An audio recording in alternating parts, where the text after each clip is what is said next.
Maggi incident, so the lead was actually more in the Maggi. So do you think the compliance department actually failed, or what is Compliance is not a department. If you ask me, compliance has to be followed by, it's a process, audit readiness. Okay. You don't need to worry. If anybody's auditor is coming tomorrow to you, you are ready. If you started asking it, you can show your papers because we are governed with the compliance. And compliance give you, if you say if compliance is in my blood or my heart, you don't need to worry for the tomorrow. Yeah. And it is a raw red tape. Some data has been manipulated. Okay. Simple like paracetamol tablet. But when you're making a paracetamol tablet, really you have that paracetamol into it or not? That you need to understand. So you have to test it. Okay. So pharmacopoeia is basically the Mahabharata of pharma. Yeah. Any work you are doing, so you cannot say any day that I am perfect. Okay. Every time you have a scope of continuous I improvement. think is the growth potential of the pharma industry in the next 5 years. So where do you think pharma industry will actually stand?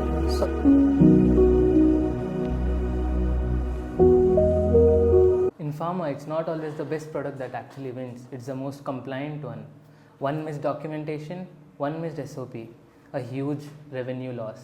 Today, we are here with Dr. Abhay Gupta, a senior ARD head at Chemo India Formulations, who has spent 15 years in transforming the industry from compliance to business opportunity. Whether you're an outsider or an insider, this podcast will change your view on R&D pharma. Thank you, Abhay sir, for actually joining us with the podcast. Thank you very much. So, before actually diving into what is compliance and how it actually helps organizations, my first question is, so I have seen in your LinkedIn profile that you're an expert in compliance and quality. So, how did you actually gain that knowledge and experience? Very true. See, compliance is very important for any of the company. I believe it's just not the compliance doing it, but it can be a risk insurance for you. Okay. So you can avoid it, which is going to happen in the future. And if you ask me, I have moved from R&D to QA, again to R&D. And compliance, you don't need to do anything, for tomorrow. If you are ready with the compliance, you can do everything today, and you're ready for the tomorrow. Okay. And it will help you in the other prospects also, like business and other things. So that is the important part. You can say integral part of any of the company. Okay. Okay, so as you said that it's important for future also. So how do you think this compliance industry is actually growing or in the future? So what are the trends? Right. So if you see compliance is what? See, you can say if you see a most important part in the pharma industry, that is the audit.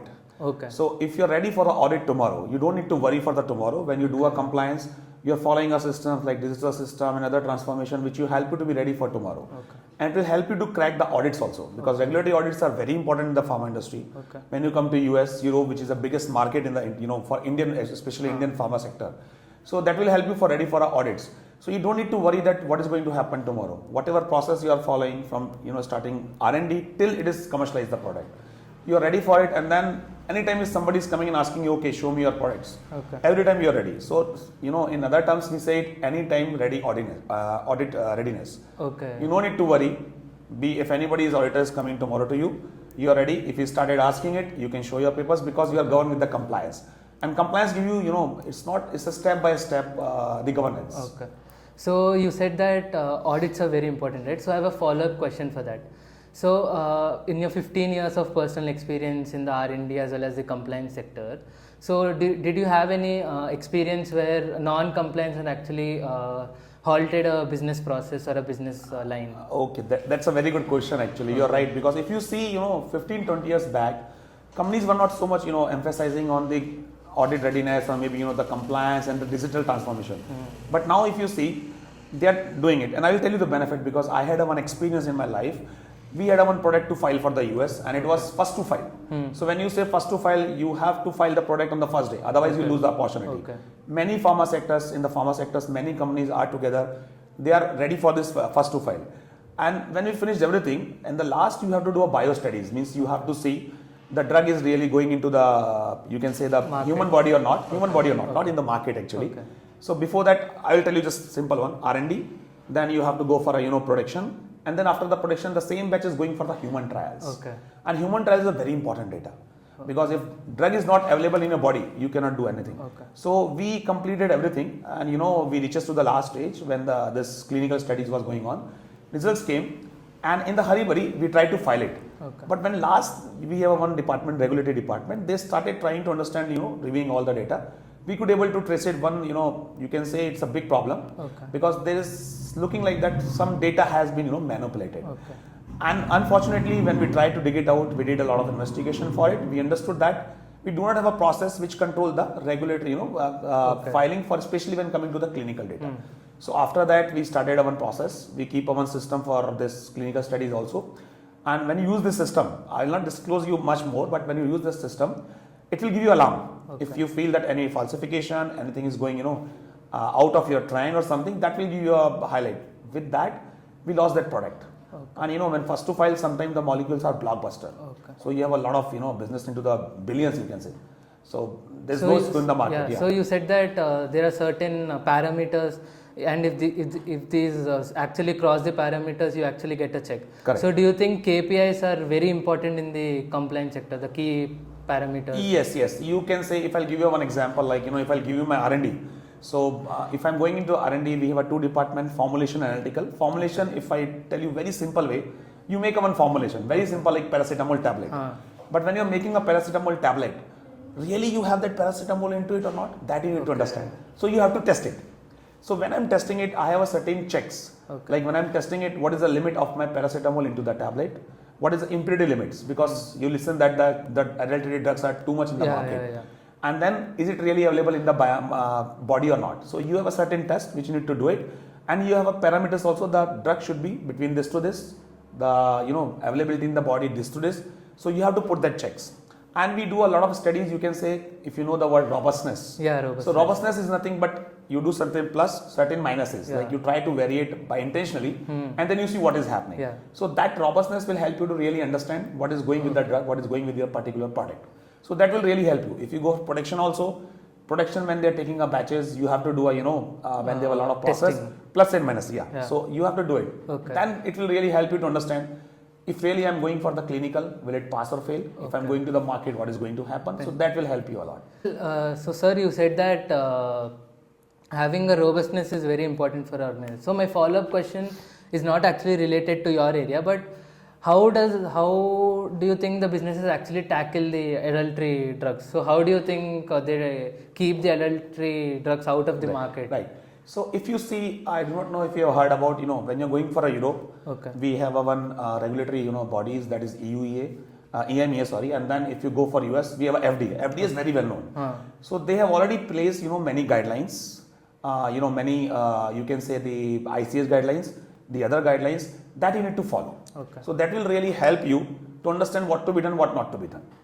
And that will really help you to adulterated drugs. And for adulterated, I will tell you a very simple example. If you are going to the market, you buy some, simple, I will say just a drink. What do you see into that? You will see what it contains, right? Is anything is going beyond the limit or is within the limit? So that will help you to understand what is the drug, quality, you can use it or not, how it is going to impact. Because when humans, you need a more pure drug. When going for animals, it may be a little less pure. So it depends what quality you want. You have heard about the organic food. What is that? So you don't use insecticide and pesticides. They test it and they will tell you that there's no pesticide and insecticide. So there is a difference between the normal one. So just because this came up, so do you think, so we all know about Maggi, right? So Maggi incident, so the lead was actually more in the Maggi. So do you think their compliance department actually failed, or what is your view on that? Actually, if you think compliance is not a department, if you ask me, compliance has to be followed by, it's a process. It has to be followed by from R&D. R&D, we have 2-3 departments, then production, purchase, then you say engineering. Everybody has to follow the compliance. So compliance is a process. So do you think that the process was not properly implemented in Nestlé? I mean, in the Maggi. Yes, you can say. Or maybe sometime what happens, lack of knowledge, you can say, could be the one factor. Sometime if you feel now, every company, if you ask, especially in the pharma field, we have a one, you can say the quality policy. So how it will help you? Quality policy has to be driven by the top management. So they have to see, when it comes to the quality, what they are doing, how they are doing it. If management is also not, that much serious, they will not understand what is happening in the company. Because you will get all the people with all kind of understanding. So pharma is going digital, right? Right. So how do you think the compliance risks actually, do you think it actually increases or decreases, and what are the after effects? You are right. So if I'll give you one example, if compliance goes, it will help you. So we do a one of studies, design of experiment. Design of experiment. Design of experiment. Can you please elaborate on that? So design of experiment is what? When you're doing some study, Okay. as I told you, you make certain parameter plus, certain parameter minus. Okay. And you intentionally do the changes into your particular product, you can say, in a simple words. That will help you to understand, if I'll do this, what will happen? If I'll do this, what will happen? So you can create a kind of a, the window. Okay. So I cannot fall when I'm making a one product, I cannot go beyond this, I cannot go beyond this. So that will help you to, you can say the variation into certain parameters, that will help you. Okay. So, what do you think? So, do you think that a company which actually follows compliance and the company that actually lives compliance, do you think there's a vast level of difference between them? So, my basic question is, do you think the company just follows compliance because there are rules, and the companies which follows compliance for the benefit of the people? So, what do you think is the basic difference between these two things? So, if you say if compliance is in my blood or my heart, you don't need to worry for the tomorrow. Yeah. And the most important thing, you can win the contracts very easily because you are far robust into the compliance. Okay. And when you have compliance, you follow the regulatory audits easily. When the different customers are coming you for the product, they can easily go ahead. Okay. And the most importantly, when you have a robust compliance, they will not ask for the prices. Okay. That's the benefit you have. So you'll get a good business. And most important thing, the trust you generate on the customers. Yeah. So you can have a long relationship. But when you're doing a benefit, you try to do some patch-up work. That will always give you a lot of challenges in the future. Because after that, you have a lot of regulatory audits which you have to face. That should be passed. Otherwise, your product will go. Okay. So, what you're basically saying is that compliance not only builds growth, but it also builds trust within the organization, Correct. right? Definitely. So, I have one important question, sir. So, most people think that compliance slows down innovation. So, do you think it's a myth or a fact? I mean, people think that it reduces effectiveness and efficiency. It is a raw red tape, right? So, what is your view? You are right. See, compliance does not, slow down or fall down anything. Compliance will take a time initially, and it's not innovation, right? It's a continuous process. So, I believe if you follow the compliance, that will help you. And I believe when person is entering into any industry, if you have a compliance, you should not think that you're only the science driven. Okay. You must have the process driven. You must have, loving the documentation and to understand what exactly is being asked. Okay. So compliance is not, you can say it's just thing, but as I told you earlier, that it should flow into the blood. Okay. And compliance is, I believe, compliance, if you ask me another way, it's really ensures what quality you are giving. Okay. And you are doing the right things when no one is watching you. Okay. That's the most important part. So you said that compliance flows with the blood, right? Yes. So what qualities do you think a person like me should have when I actually want to enter the pharma and compliance or the R&D department? So first thing, if you ask me, I'll tell you, we have a one prominent work these days. That is data integrity. Okay. So data integrity is nothing. If you ask any company, data integrity is you should not do the wrong things. Means you are not manipulating the things. You are not doing the wrong things. And importantly, we have a certain procedures that you need to follow. So we have a SOPs in the place. If I give a very simple example, every company has the standard operating procedures. Yeah. So you have to follow the SOPs. That will help you to understand what procedure has to be followed, how it has to be followed, and what is the outcome of it. Okay. When you try to break this SOP, you will definitely get something else. You will not, into the what exactly quality you are going to produce. Okay. So if I'll tell you a very simple example, you are producing a one batch. Okay, batch. It has a SOP. So Okay. in that, if you say the SOP name is, they have a batch manufacturing record. Batch manufacturing record. So can you please elaborate on that? So whenever you are making a batch, you have a certain steps. Okay. Suppose simply I'll say I have to mix something, I have to process it, I have to compress it, then I have to coat it, and then I have to give it to you. If you miss something, if you do deliberately some changes, if you are adding something into it, you do some different additions, or you miss some additions, what will happen? Okay. So that's the reason you have to follow it actually. Otherwise, it will give a lot of challenges. So even though large companies like Nestlé, I think they have a rigid SOPs, right? Definitely. So where do you think they have missed that small little thing? So I will tell you, see, if you categorize this, we have a certain, if you ask me, MMM. Okay. One important part is machine, one important part is man, one important part is material. Okay. So all three you have to be, in the right quality place you want it actually. Okay. So my machine is good. I have a very robust machine. I purchased it. I qualified it. Everything is there. My material is also very good quality. Suppose man is not doing the right job. What will happen? Second thing, when you're buying any material for your, any goods, that is not up to the quality. Or sometimes what they do some kind of a, to pass the material, they do some kind of a manipulations. Okay. Results are something, but you have to report manually, you will report something. But when you go for digital, you cannot do that. If you ask me these days, people are using the LIMS into the industries. Okay. So everything is online. You don't need to write anything by the hand. When you say not writing by the hand, that means you are avoiding any kind of a manipulation. Human errors. So that will help you. So many things are there which makes your process robust and keep going. So it follows on, right? So basically you said that compliance is not a department, it's a whole process. Yes. So if in that single process, if it is not right, the whole process becomes cumbersome. Correct. You're absolutely right. Okay. So sir, my next question is, so basically global competition is increasing. Every company has a rigid compliance with it. So as my follow-up question, so how do you think your company and you being a head in that, how do you think you are able to be at the top as compared to other companies? Okay, if you ask us, our company also has increased a lot of business, in India. I mean to say business in India means that the work we are doing for our parent company, we don't have a market in the India. We all market in the US, Europe. Okay, now we are extending to the different world. Yeah. Okay. So we don't have a market into India till now. And that you ask me how you are maintaining it. So we already have SOPs, we already have a robust procedure, and we have internal audits also. Okay. So companies have a different frequency, but we keep it 3 months for us. That will really help you. Whatever work has been done, that has to be reviewed thoroughly. What has been happened to that, is any kind of a challenges into that, then you have to take a call.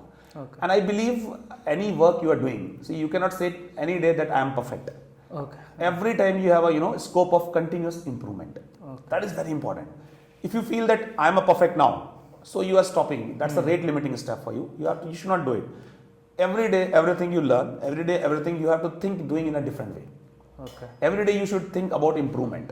Yeah. So when you think about improvement, your I should say the quality or maybe your processes will become more and more robust. So every company has certain SOPs, and even your companies have certain SOPs. So can you give us an example of something what you have done different from the other set of companies in order to stand out in the market? Okay, I'll tell you. So just I told you that many companies are doing the manual documentation. Okay. So when I do a manual documentation, I can write whatever I want. I can do it whatever I do into the system. So companies still are doing manual documentation. It's still going on. So big companies like Dr. Reddy's is also doing, or no? Dr. Reddy's have a distillation, but not the complete distillation. Okay. So they are transforming into that. So your current Chemo India formulation? We also have the distillation. Okay. So our production, our purchase, our engineering, our quality control.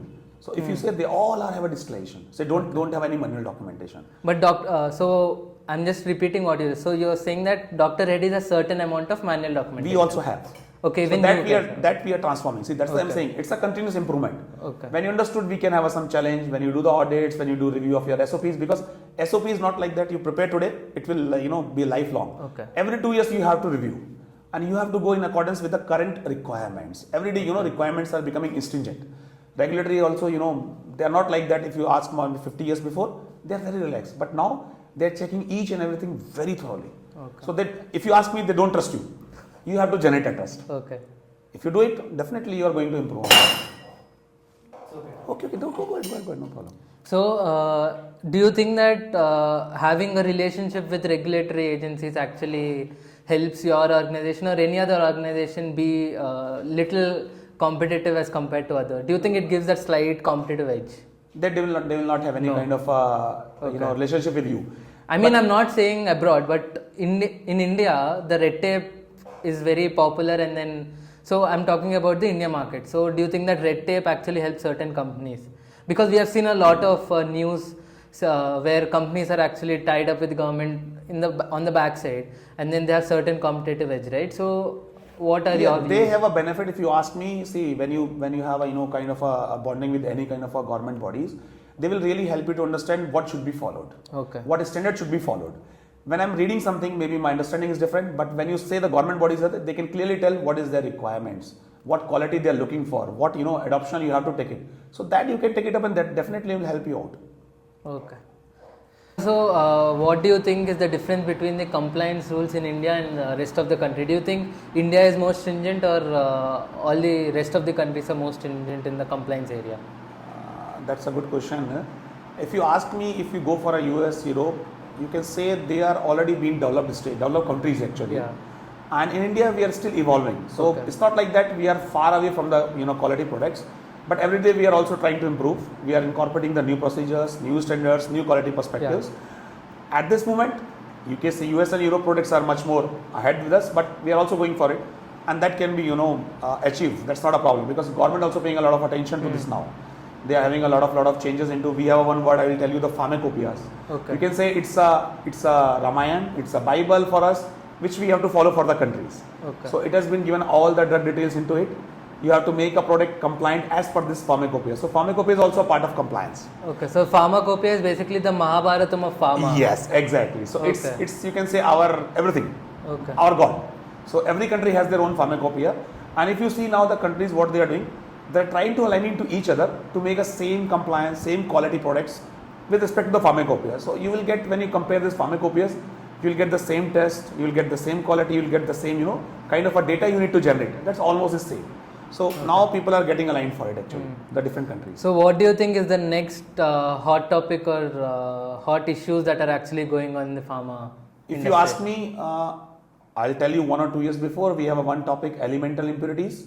So if simple compounds, maybe I will give example, lead, Okay, lead. copper. Okay. So earlier what is happening in the product, they were testing this. Okay. So that was on the boom. But now the new concept came, that is nitrosamines. Nitrosamines. So nitrosamines is nothing. They are the impurities which recently they have they could able to find with the one product losartan. Now that impurity causes the cancer into the body. Okay. So now regulatory are very very strict for testing of this particular nitrosamines. You have to find it out when you are making any new product. You have to find out what are the nitrosamines can be generated. You have to test it, and most importantly, you have to keep into that limit. Okay. And you will surprise, the limit is very very low. Okay. Very very low. Actually, I'll explain you the terms, but that's very difficult. So very low, and for that you need to have a specialized instruments that you need to buy. You need to test it, and then you need to market your product into the different countries. So that is a hot topic, and it will go at least 4-5 years, because still we have to do a lot of research into it. It's still in the early stages. Yes, it's in the earliest. You can. What do you think is the growth potential of the pharma industry in the next 5 years? So where do you think pharma industry will actually stand? So if you ask me, see, pharma industry has a lot of scope. The reason is, if you see the trend, if you see the data, about the diseases, about the people getting sick, people are moving to the hospitals.